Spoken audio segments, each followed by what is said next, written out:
देखिए ये टॉपिक आपकी है विलेयता। विलेयता का मतलब ये होता है विलायक के द्वारा विलेय पदार्थ को घोलने की क्षमता क्या कहलाती है? विलेयता कहलाती है। लेकिन विलेयता जो होती है ये ताप और आयतन से क्या होती है? प्रभावित होती है। ठीक है, यहाँ पे परिभाषित कर सकते हैं निश्चित ताप पर निश्चित ताप पर निश्चित आयतन के विलायक की मात्रा में घुले हुए विलेय पदार्थ की अधिकतम मात्रा उस पदार्थ की विलेयता कहलाती है।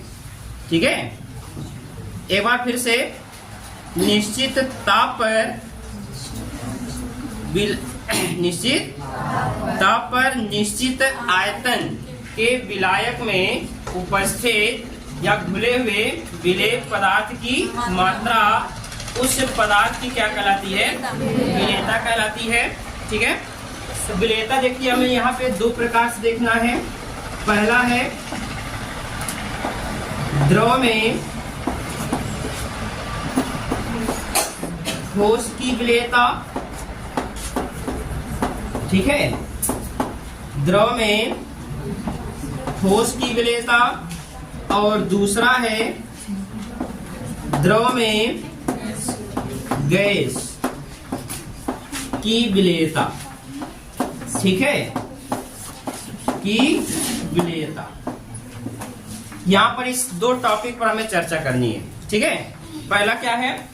द्रव में ठोस की विलेयता और द्रव में गैस की विलेयता। इसके बाद आप जानते हैं ठोस का ठोस में विलय नहीं बनता है, लेकिन इसकी विलेयता हमको नहीं पढ़नी है, और गैस का गैस में भी नहीं। हमें केवल यहाँ पे दो तरीके से विलयन बनाने हैं, द्रव का ठोस में और द्रव का गैस में। तो चलिए पहली पॉइंट पर चर्चा किया जाए। क्या है? द्रव में ठोस की विलेयता। तो ध्यान दीजिएगा, सभी ठोस सभी प्रकार के विलायकों में समान रूप से विलेयता प्रदर्शित नहीं करते हैं। ठीक है, जैसे मान लीजिए हमारे पास यहाँ पर जो है जैसे हो गया नमक, ठीक है, और शर्करा। ये नमक और शर्करा जो होते हैं ये क्या होते हैं? जल में पूर्ण विलेय होते हैं। नमक और शर्करा क्या होते हैं? जल में पूर्ण विलेय होते हैं, परंतु बेंजीन और ईथर में क्या होते हैं? अविलेय होते हैं। परंतु बेंजीन और ईथर में क्या होते हैं? अविलेय होते हैं। ठीक ना? इसी प्रकार से यहाँ पर देखिए हमारे पास क्या है? नेफ्थलीन है, नेफ्थलीन और एंथ्रासीन। ठीक है, नेफ्थलीन और एंथ्रासीन जो होता है ये क्या होते हैं? जल में अविलेय होते हैं। यानी जल में क्या होता है? ये जल में अविलेय होते हैं, परंतु अगर इसे जो है बेंजीन और CCl4 विलायक में यदि घोला जाए तो ये क्या होते हैं? विलेय हो जाते हैं। कहने का मतलब नेफ्थलीन और एंथ्रासीन जो होता है जल में अविलेय होता है, परंतु बेंजीन और ईथर में क्या होता है? ये पूर्ण विलेय होता है। ठीक है, और यहाँ पर हमारे पास नमक और शर्करा क्या है? ये जल में विलेय होता है। अब देखिए यहाँ पे हमें ये देखना कि इसमें विलेय होता है, इसमें नहीं विलेय होता, इसका कारण क्या है? ठीक है, तो किसी विलेय पदार्थ की जो विलेयता होती है, ठीक है, वो क्या करती है? विलायक के प्रकृति पर क्या करती है? निर्भर करती है। यानी वही पदार्थ विलेय होगा जो नहीं विलेयता क्या है? विलेय और विलायक की दोनों की प्रकृति पर क्या करती है? निर्भर करती है। यदि विलेय और विलायक की प्रकृति अगर समान है, ठीक है, विलेय और विलायक की प्रकृति समान है, तो वह क्या होगा? एक दूसरे में विलेय होगा। तो प्रकृति का यहाँ से तात्पर्य हम ये लेंगे उसकी ध्रुवणता से। कहां से लेंगे? ध्रुवणता से लेंगे। कहने का मतलब अगर विलेय आपका ध्रुवीय है और विलायक भी ध्रुवीय है, ये दोनों एक दूसरे में विलेय होंगे। समझ गए? अगर विलेय आपका ध्रुवीय है और विलायक भी ध्रुवीय, तो ये एक दूसरे में क्या होंगे? ये विलेय होंगे। तो ध्रुवीय का मतलब ये होता है क्योंकि ये आयनों में वियोजित हो जाए। ध्रुवीय मतलब है जिस पर ध्रुव हो, जिस पर आयस हो या आवेश हो, उसे हम ध्रुवीय बोलेंगे। ठीक है, तो मतलब ये हुआ अगर विलेय और विलायक दोनों की प्रकृति अगर समान है, एक दूसरे में ये विलेय होंगे, अगर प्रकृति भिन्न भिन्न है, एक दूसरे में क्या होंगे, ये अविलेय होंगे। ध्यान दीजिएगा, यहाँ पर देखिए जो जल है, एक जल जो होता है ये ध्रुवीय, जल क्या है, ये ध्रुवीय होता है। ठीक है, जल क्या है, ध्रुवीय है। और यहाँ पर नमक भी क्या है, ये ध्रुवीय है। यहाँ जल की प्रकृति भी ध्रुवीय है, नमक की प्रकृति भी ध्रुवीय है। यहाँ पर ये दोनों एक दूसरे में क्या होंगे, विलय होंगे, घुल जाएंगे। परंतु अगर यहाँ पे देखा जाए नेप्थलीन और एंथ्रासीन, ये हमारे पास दो ऐसे पदार्थ हैं जो ये क्या होते हैं, अध्रुवीय। क्या है, अध्रुवीय। अगर ये अध्रुवीय है और जल क्या है, ध्रुवीय, तो जल ध्रुवीय है, ये अध्रुवीय, तो एक दूसरे में क्या होंगे, अविलेय होंगे। परंतु अगर इसी नेप्थलीन और एंथ्रासीन को अगर बेंजीन और CCl4 में घोला जाए, ये क्या होगा, इसमें घुल जाता है, क्योंकि इसकी भी प्रकृति क्या है, अध्रुवीय है। समझ रहे हैं, क्योंकि बेंजीन और CCl4 की जो प्रकृति होती है ये भी अध्रुवीय है, और नेप्थलीन और एंथ्रासीन की प्रकृति भी अध्रुवीय है। तो ये क्या हो गई, प्रकृति सेम हुई ना, जब सेम होती तो एक दूसरे में क्या होंगी, ये घुल जाएंगे, विलय होंगे। ठीक है, लेकिन यहाँ पर जो आपका ये नेप्थलीन और एंथ्रासीन को अगर जल में घोला जाए तो इसमें अविलय होगा, क्योंकि इनकी प्रकृति क्या है, अध्रुवीय है, और जल की प्रकृति क्या होती है, ध्रुवीय होती है, इसलिए अविलय होंगे। तो इस प्रकार से एक सारांश निकलता है, यहाँ पे समान समान को ही घोलता है। ठीक है, इसमें लिखा गया एक टाइटल है कि समान समान को ही घोलता है, हाँ, डिजॉल्व लाइक। तो यहाँ पे मतलब ये हुआ कि अगर विलेय और विलायक की प्रकृति अगर समान है, एक दूसरे में क्या होंगे, ये विलेय होंगे। अगर प्रकृति भिन्न है तो क्या होंगे, अविलेय होंगे। एक टॉपिक ये हमारी खत्म हुई। ठीक है, इसके बाद हम चलते हैं यहीं पर एक दो टॉपिक पर और चर्चा करेंगे। द्रव में ठोस की विलेयता को प्रभावित करने वाले कारक। अभी सेकंड टॉपिक हम बाद में बताते हैं, थोड़ा एक टॉपिक और देख लीजिए यहाँ पे। ठीक है, क्या है, द्रव में ठोस की विलेयता को प्रभावित करने वाले कारक। तो ध्यान दीजिएगा, ठोस में, द्रव में ठोस की विलेयता को निम्न कारक क्या करते हैं, प्रभावित करते हैं। ठीक है, इसमें पहला आपका कारक है ताप। ठीक है, दूसरा क्या है, दाब। क्या है, दाब। और आयतन से जानते हैं, सांद्रता भी ले सकते हैं यहाँ पे। ठीक है, यहाँ पे चाहे तो आप सांद्रता भी ले सकते हैं। ये भी आपका एक कारक है जो विलेयता को क्या करता है, प्रभावित करता है। ठीक है, तो ध्यान दीजिएगा, पहला क्या है, ताप। किसी पदार्थ की विलेयता उसके ताप पर क्या करती है, निर्भर करती है। ताप परिवर्तन पर किसी भी पदार्थ की विलेयता में क्या होता है, परिवर्तन हो जाता है। ठीक, और किसी पदार्थ की विलेयता जो होती है उसकी प्रकृति पर क्या होती है, निर्भर करती है, क्रिया की प्रकृति पर निर्भर करती है। तो आपने पढ़ा होगा दो प्रकार की अभिक्रियाएं, एक उष्मा शोषी, एक पढ़े आपने उष्मा शोषी, और दूसरा पढ़े हैं उष्मा क्षेपी।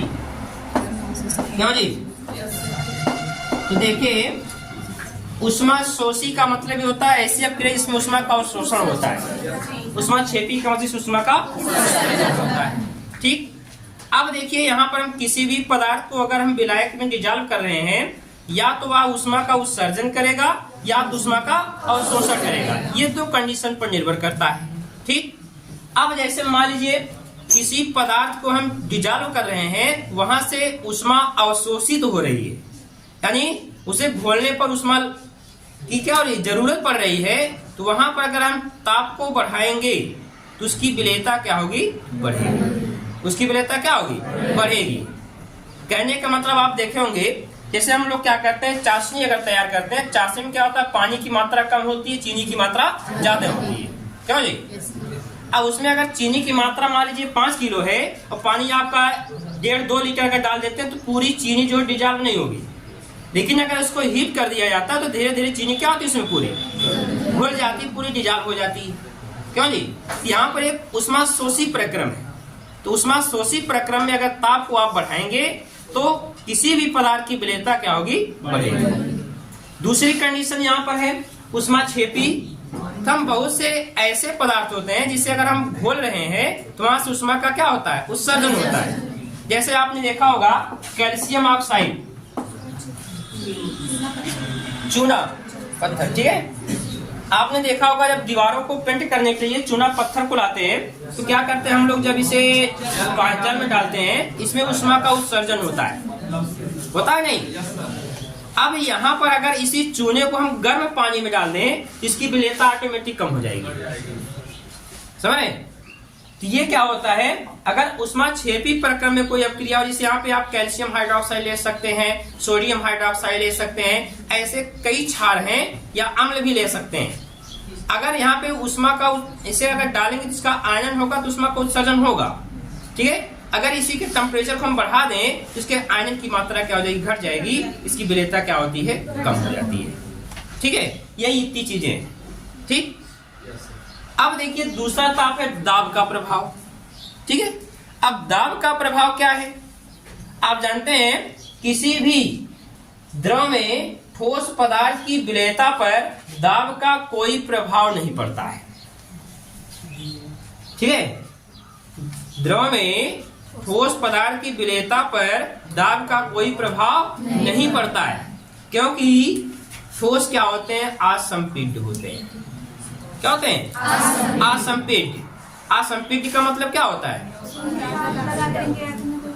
हाँ, जिस पर दाब लगाकर उसके आयतन में परिवर्तन ना किया जाए उसे असंपीड्य बोलेंगे।